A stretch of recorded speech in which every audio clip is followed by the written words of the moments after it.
Bismillahirrahmanirrahim. Assalamualaikum warahmatullahi wabarakatuh. Selamat berjumpa mahasiswa Universitas Muhammadiyah Sukabumi di mata kuliah Pendidikan Kewarganegaraan.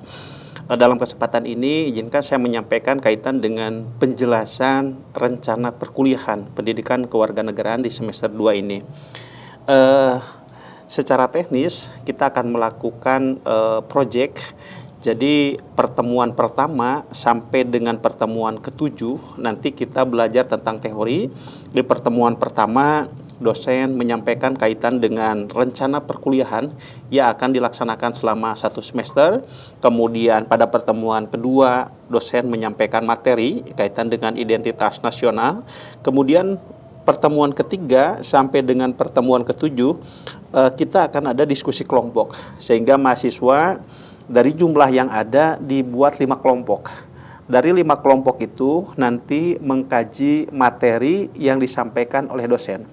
Jadi secara materi kita hanya pertemuan 1 sampai dengan pertemuan ketujuh ada materi disampaikan dosen. Kemudian dari pertemuan ketiga, 4, 5, 6, 7 itu diskusi mahasiswa. Jadi mahasiswa di kelas melaksanakan diskusi. Kemudian pada pertemuan ke-8 itu ada UTS, ujian tengah semester secara teoritis.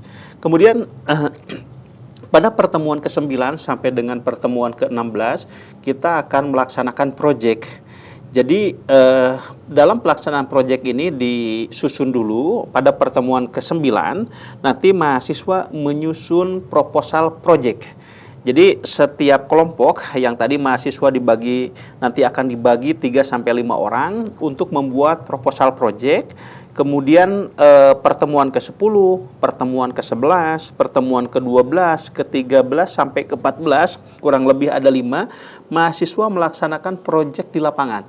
Jadi mengerjakan proyek yang ditugaskan oleh dosen yang sebelumnya mahasiswa membuat dulu proposal atau rencana.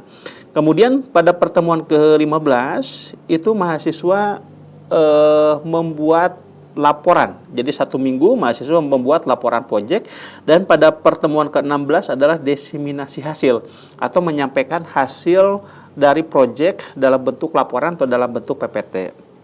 Selanjutnya, bagaimana langkah-langkah proyek yang akan dilaksanakan pada pertemuan ke-9 sampai dengan pertemuan ke-15. Yang pertama, mahasiswa membentuk kelompok dengan anggota 3 sampai 5 orang. Jadi maksimal 5 orang dibuat kelompok. Jadi kalau di kelas ada 30 silahkan dibagi 5. Kalau di kelas ada 20 silahkan dibagi 5. Kemudian selanjutnya setelah dibentuk kelompok, mahasiswa membuat proposal proyek. Proposal proyek, template-nya disampaikan. Kemudian yang berikutnya adalah melaksanakan proyek. Kemudian setelah melaksanakan proyek, terjun ke lapangan, mahasiswa membuat laporan proyek, membuat poster, membuat video, dan membuat karya ilmiah. Yang rencananya karya ilmiah ini untuk tugas proyek Bahasa Indonesia untuk penulisan karya ilmiah. Selanjutnya, tema proyek ini ada 2. Ada tema wajib, ada tema pilihan. Tema wajib itu adalah yang harus dilaksanakan oleh mahasiswa. Jadi ngebuat 2 video atau 2 proyek. Yang pertama adalah misalkan di tema wajib tentang urgensi masalah lingkungan dan keberlanjutan. Ini tema wajib. Judulnya apa? Misalkan judulnya kegiatan yang ditentukan oleh kelompok itu adalah pengelolaan sampah di TK apa. Nah itu kaitan dengan tema wajib.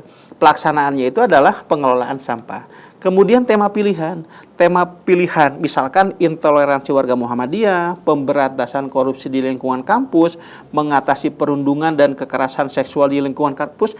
Atau tema pilihan ini saya persilahkan mahasiswa boleh mencari tema lain.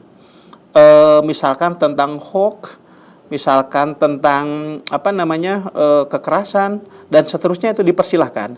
Nah, tema-tema yang ada ini silahkan dipilih oleh mahasiswa. Jadi pada intinya ada 2 tugas. Pertama membuat proyek tugas pilihan, yang kedua adalah tema pilihan. Jadi ada 2 video dan 2 tugas yang harus dikerjakan oleh mahasiswa. Selanjutnya mahasiswa melaksanakan tugas lapangan. Setelah itu mahasiswa selesai melaksanakan, dan untuk UAS-nya sendiri adalah diseminasi hasil.